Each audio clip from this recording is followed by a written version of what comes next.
Operation Sindoor 2.0 ద్వారా భారత్ సత్తా తెలియచెప్పామంటున్నారు retired army captain Gopal. మేకపోతు గాంభీర్యం ప్రదర్శించడం తప్ప పాకిస్తాన్కు సత్తా లేదంటున్నారు.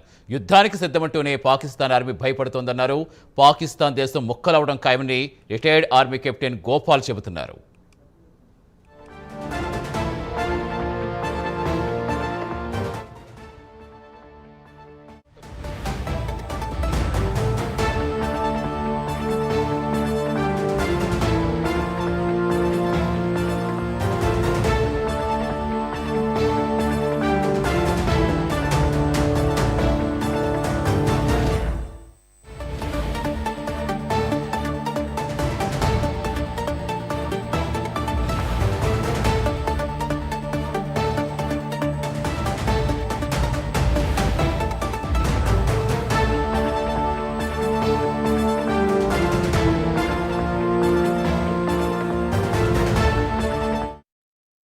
పూర్తి వివరించేందుకు మా కరెస్పాండెంట్ రవివర్మ జాయిన్ అవుతున్నారు. రవివర్మ, ఇంకా రిటైర్డ్ ఆర్మీ కెప్టెన్ గోపాల్ ఇంకా ఏం చెప్తున్నారు?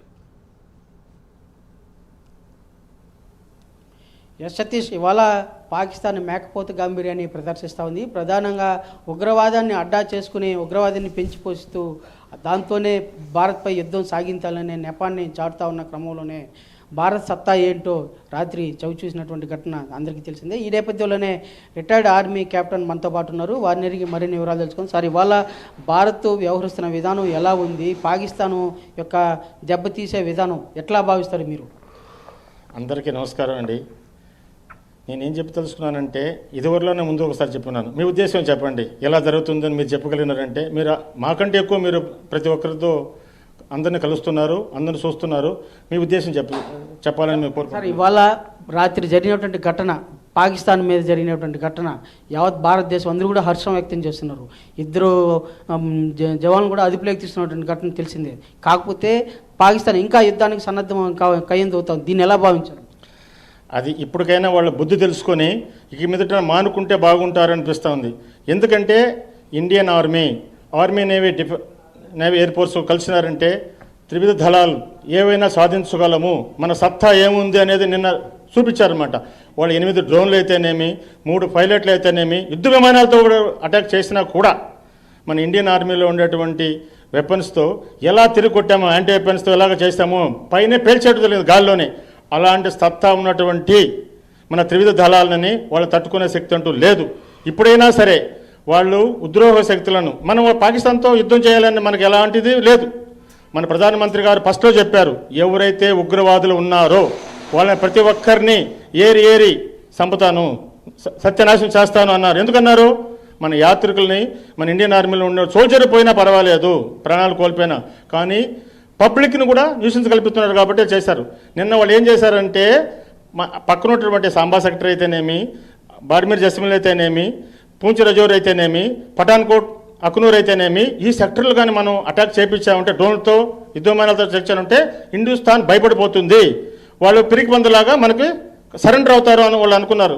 కానీ మన దగ్గర ఉండేటువంటి శక్తి, కెపాసిటీ వాళ్ళకి తెలియదు ఇంతవరకు. నేను ఫస్ట్ రోజు చెప్పాను, సార్ వాళ్ళు ఎప్పుడైనా మన పైన రావచ్చు, అటాక్ చేసే సూచనలు ఉండొచ్చు అని మీరు అడిగినప్పుడే ముందు ఒకసారి కూడా చెప్పాను అన్నమాట. నేను ఎందుకు చెప్పానంటే, వాళ్ళ ఉద్యోగ చర్యలు మాకు తెలుసు కాబట్టి 1987 జనవరి నుంచి మేము మాక్ డ్రిల్ చేస్తూ ఆ ఏరియాలో సర్వీస్ చేశాం కాబట్టి మాకు ప్రతి ఒక్క అడుగడుగు తెలుసు.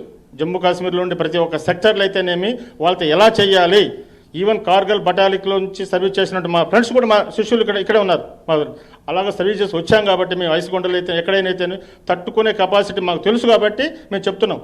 వాళ్ళు ఎందుకంటే వాళ్ళు చేసే కెపాసిటీ లేదు. ఇండియన్ ఆర్మీ ఒక సోల్జర్ పాకిస్తాన్లో ఉన్నటువంటి ఒక ఆఫీసర్కి ఈక్వల్ అని ముందులే చెప్తున్నాను. ఎందుకు చెప్తున్నానంటే ఆ కెపాసిటీ మన దగ్గర ఉంది కాబట్టి చెప్తున్నాను, ధైర్యంగా చెప్తున్నాను. ఈరోజు జస్ట్ ఓపెన్ చేసుకుని చెప్తున్నాను. పాకిస్తాన్ యుద్ధాన్ని కోరుకుంటా ఉంది, ఇంకా కంటిన్యూ చేయాలంటాం. దీన్ని ఎలా భావించాలి?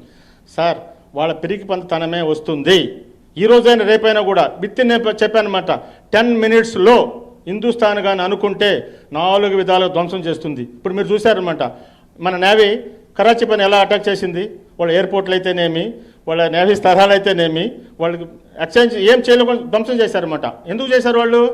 కాబట్టి మనకి అన్ని విధాల సహకరించేటువంటి దేశ ప్రజలు ఉన్నారు, అన్ని పార్టీలు సహకరిస్తున్నారు కాబట్టి మనం చేయగలుగుతున్నాం. వాళ్ళు అలా కాదు, బిఎల్ఏ ఉండదు బదులు పెట్టాలని, వాళ్ళే 3 విధాలుగా పాకిస్తాన్ పైన ఇప్పుడు అటాక్ చేద్దాము, ఇండియా ఒక పక్క అటాక్ చేస్తుంటే బలోచి వాళ్ళు మనం ఒక పక్క అటాక్ చేసి వాళ్ళు సత్యనాశనం చేయాలంట. వాళ్ళ పేరు పాకిస్తాన్ అనే పేరే ఉండదు. హిందుస్థాన్ కానీ యుద్ధం చేయాలి అనుకుంటే పాకిస్తాన్ పేరే ఉండదు సార్. ఎందుకు ఉండదు అంటారంటే వాళ్ళకి ఇంటర్నల్ ప్రాబ్లం చాలా ఉన్నాయి, వాళ్ళే అటాక్ చేయడానికి రెడీగా ఉన్నారు. మనం చిన్న సపోర్ట్ ఇస్తే చాలు వాళ్ళకి, మేము ఉన్నాం రండి అని. కానీ హిందుస్థాన్ అలా చేయదలుచుకోలేదు. ఎందుకంటే అన్ని దేశాలని మెప్పించి ఇప్పటికైనా వాళ్ళ బుద్ధి తెలుసుకొని వాళ్ళ పాటి ప్రవర్తించాలి. ఇలాంటి దుశ్చర్యలకు వాళ్ళు ఆలోచించకూడదు, ప్రవర్తించకూడదు. నెక్స్ట్ మన పైన అటాక్ అవుతుంది. అది కాకుండా వాళ్ళకి IMA ద్వారా డబ్బులు వస్తాయి, కొన్ని ప్లేట్లు కొనేసి కొన్ని ఎక్విప్మెంట్స్ కొని మనం మరి అటాక్ చేయాలని చూస్తున్నారు, చూడొచ్చు కూడా. కాబట్టి నేను ఇండియా ఆర్మీకి, ఆర్మీ నేవీ త్రివిధ దళాలకి చెప్పదలుచుకుంది ఎవరంటే ఇక మీదట కూడా మనం హుషారుగా ఉండాలి, స్లాక్నెస్ అనుకోకూడదు.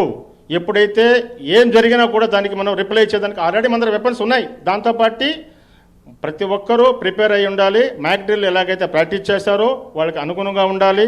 ప్రతి ఒక్కటి చేస్తూ ఇండియన్ ఆర్మీ సత్తా అంటూ ఏది అనేది మనం వాళ్ళకి చూపించాలి. చూపించగలిగినప్పుడే మన ఇండియా నెంబర్ 1 పొజిషన్లో వరల్డ్లో రాగలుగుతుంది. అది మాత్రం మేము ఖచ్చితంగా చెప్పగలుగుతాను సార్. సార్, ఇవాళ పాకిస్తాన్కి సప్లై చేసిన ఆయుధాలన్నీ కూడా చైనా నుంచి వచ్చి అంటున్నారు. చైనా మోరల్గా వాళ్ళకి సపోర్ట్ చేసే అవకాశం ఉంది. దీన్ని ఎలా భావించాలి సార్? చైనా స్టార్టింగ్ నుండి పాకిస్తాన్ని సపోర్ట్ చేస్తూనే ఉంది, ఇంకా కూడా చేస్తూనే ఉంది. వాళ్ళు ఉపయోగించిన ఫైట్లు కానీ, వెపన్స్ కానీ, డ్రోన్లు కానీ అన్నీ పాకిస్తాన్ నుండి, చైనా నుండి వచ్చినట్టువే. నిన్న జరిగింది కూడా మన పల్గామంలో 22 అటాక్ చేస్తే కరెక్ట్గా 5 రోజుల తర్వాత మన వాళ్ళు అటాక్ చేశారు మిడ్ నైట్. దాంట్లో 25 స్థావరాలు మన ఇంటెలిజెన్స్ డిపార్ట్మెంట్ గుర్తించింది. దాంట్లో 9 స్థావరాలకు మాత్రమే మన వాళ్ళు అటాక్ చేశారు. దగ్గర 100 మంది ఉగ్రవాదులు చనిపోయారు ఆడ. ఎన్నో వాళ్ళు కూడా వాళ్ళ స్థావరాలు ఏర్పరచుకున్న ఉగ్రవాదుల మెయిన్ లీడర్లు ఉన్నారు కదా, లష్కర్ ఏ తోయబా, జైష్ ఈ మహమ్మద్, ముజావుద్దీన్, వాళ్ళ బిల్డింగ్స్ అన్నీ ధ్వంసం అయ్యాయి, వాళ్ళ బంధువులన్నీ చనిపోయారు. మన కందహార్ హైజాక్ చేసినప్పుడు ఉన్నాడు చూసావు, దాంట్లో అతను కూడా చనిపోయాడు. అతను కూడా మన ముజావుద్దీన్ మసూద్ బంధువు అవుతాడు, అతను కూడా చనిపోయాడు. ఎప్పుడు కానీ నిన్న జరిగిన దాంట్లో పాకిస్తాన్ 3 ఫ్లైట్లు కూల్చారు. దాంట్లో ఇప్పుడు ఒకరిని పట్టుకో అన్నారు. ఇది JK-17 పైలట్ను పట్టుకో అన్నారు. అప్పుడు JK-16 కూడా మనం ఇది చేశారు. ఇప్పుడు కూడా మనం పాకిస్తాన్ 50 డ్రోన్లు మనం కూల్చేసాం. వాళ్ళ ఫ్లైట్లు 3 కూల్చాము. ఇంకా కూడా వాళ్ళ జనాలు కూడా దగ్గర చెప్తున్నారే కానీ దండిగా చనిపోయారని వాళ్ళు పబ్లిక్గా చెప్పడం లేదు. ఇంకా మన జోలికి వస్తే వరల్డ్ మ్యాప్లోనే పాకిస్తాన్ లేకుండా చేసేదానికి ఇండియా రెడీగా ఉంది. మన మిత్ర దేశాలన్నీ కూడా మన మోదీ గారికి కూడా సపోర్ట్ ఇస్తున్నారు. మీరు ఏమైనా చేయండి, మేము వెనకాల నుండి ఉంటున్నాం. మన ఉద్దేశం ఏమంటే, ఇండియా ఉద్దేశం ఓన్లీ ఉగ్రవాదులను ఏరేయాలనేది తప్పితే అప్పుడు పాకిస్తాన్ పౌరులు కానీ, పాకిస్తానీ వాళ్ళు కానీ, సైనికులు కానీ మీద అంతా మనకేం లేదు. కానీ సైనికులు కూడా వాళ్ళకి ఉగ్రవాదులకు సపోర్ట్ ఇస్తున్నారు కాబట్టి మనం తప్పనిసరిగా సైనికుల్ని చంపాల్సి వస్తుంది, ఉగ్రవాదుల్ని చంపాల్సి వస్తుంది. అందుకని ఎప్పుడు కానీ భారతదేశం నెంబర్ 1గానే ఉంటుంది. యుద్ధం వస్తే కరెక్ట్గా ఆర్మీ, నేవీ, ఎయిర్ ఫోర్స్ అనుకుంటే 4 రోజుల్లోనే ఫినిష్ చేయగలుగుతాము. ఇది పక్కా చెప్పగలుగుతాను నేను. ఏమంటే మేము అన్ని ఏరియాలో పనిచేసాం. కారగల్ కానీ, పూంచ్ సెక్టర్ కానీ, రజౌరీ కానీ, అనంతనాగ్లో కానీ అన్ని దగ్గర పనిచేసి వచ్చాం కాబట్టి ఆ ఏరియా గురించి మాకు క్షుణ్ణంగా తెలుసు కాబట్టి క్లియర్గా చెప్తాము. వాళ్ళు ఇప్పుడు నార్మల్ బార్డర్లో వచ్చి ఫైర్ చేస్తున్నారు. పఠాన్కోట్ కానీ, రాజస్థాన్లో కానీ, ఇవన్నీ ఎక్కడెక్కడ మన బార్డర్స్ ఉన్నాయో అక్కడన్నా ఫైర్ చేస్తున్నారు. మన డ్రోన్లు ఉన్నాయి. మన ఎయిర్ డిఫెన్స్ S-400 వచ్చేసి వాళ్ళు పంపించే డ్రోన్లన్నీ పైన గాల్లోనే పేల్చేస్తున్నాయి. కాబట్టి మనకి ఇబ్బంది ఏం లేదు. మన దగ్గర అన్ని సిస్టమ్స్ ఉన్నాయి. వాళ్ళు ఎయిర్ డిఫెన్స్ అన్నీ మనోళ్ళు కూల్చేశారు. వాళ్ళ ఎయిర్పోర్ట్ కానీ, INS విక్రాంత్ వచ్చి వాళ్ళది 12 ఓడలు కూల్చేశారు. మెయిన్ వాళ్ళకి వచ్చేసి ఇన్కమ్ సోర్స్ వచ్చే బిజినెస్ వచ్చేటివన్నీ అవన్నీ కూల్చేశారు. కాబట్టి ఎప్పటికైనా ఇండియా నెంబర్ 1గానే ఉంటుంది. యుద్ధం జరిగితే ముందు చెప్పినట్టే 4 రోజుల్లో ఫినిష్ చేస్తుంది. సార్, ఇప్పుడు ప్రధానంగా అంటే యుద్ధం చేసే కెపాసిటీ లేకున్నా కూడా పాకిస్తాన్కి ఎందుకు యుద్ధం చేస్తాము, మేము పోరాడతామని ముందుకు వస్తున్నారు? దానికి ప్రధాన కారణం ఏమని భావించాలి సార్? ప్రధాన కారణాలు వాళ్ళు ఉగ్రవాదులను పోషిస్తున్నారు. ఉగ్రవాదులు లేనిదే వాళ్ళ సైన్యం కూడా లేదు. మెయిన్ వచ్చేసి ఇప్పుడు లేటెస్ట్ న్యూస్ వచ్చేసి దావుద్ ఇబ్రాహింను కూడా పట్టుకున్నారనేసి వస్తూ ఉంది న్యూస్. అది ఎంత మాత్రం నిజానికి కరెక్ట్గా తెలియడం లేదు. అతను కూడా పట్టుకున్నారనేసి అనుకుంటున్నాము, నా బేసిన దాంట్లో పట్టుకున్నారనేసి. ఇబ్బంది ఏం లేదు సార్, వాళ్ళకి ఏం లేదు, సైనా సపోర్ట్ తప్పితే ఇంకేం లేదు. ఇప్పుడు ఇజ్రాయెల్ అడుగుతుంది మమ్మల్ని వదిలేయండి, మేము పాకిస్తాన్ ఇచ్చేస్తామనేసి. ఒక్క మాట చెప్పండి, మీరు సపోర్ట్ మీ నుండి మేము ఆశించడం లేదు. ఇజ్రాయెల్ మన ఇండియానే అడుగుతూ ఉంది, మీరు చెప్పండి, ఒక సపోర్ట్ ఇవ్వండి మాకు, మేము లేపేస్తాం పాకిస్తాను, వరల్డ్ మ్యాప్లో లేకుండా లేపేస్తాము అంటూ ఉంది. ఇది ప్రధానంగా పాకిస్తాన్ యొక్క దుశ్చర్యలను ఎక్స్-ఆర్మీ నాయకులు, ఆర్మీ అధికారులందరూ కూడా తీవ్రంగా వ్యతిరేకిస్తున్నారు. ఇలాంటి ధోరణే పాకిస్తాన్ అవలంబిస్తే భవిష్యత్తులో పాకిస్తాన్ ఉనికికే ప్రమాదం ఉందని చెప్పేసి స్పష్టం చేస్తున్నారు. ఇకనైనా పాకిస్తాన్ ప్రజలు దీని గురించి ఆలోచించాలి, పాకిస్తాన్ ప్రభుత్వం గురించి ప్రజల గురించి ఆలోచించాలి, ప్రభుత్వం ప్రజల యొక్క సంక్షేమాన్ని గుర్తించాలని చెప్పేసి పదే పదే విజ్ఞప్తి చేస్తున్నారు. యుద్ధమే అనుకుంటే అందుకు భారత్ సై అంటుంది. సై అంటే చిత్రపటంలో వరల్డ్ మ్యాప్లో పాకిస్తాన్ అనేది కరుమయ కావడం ఖాయమని చెప్పేసి స్పష్టం చేస్తున్నారు. Satish. Right, thank you Ravi Varma.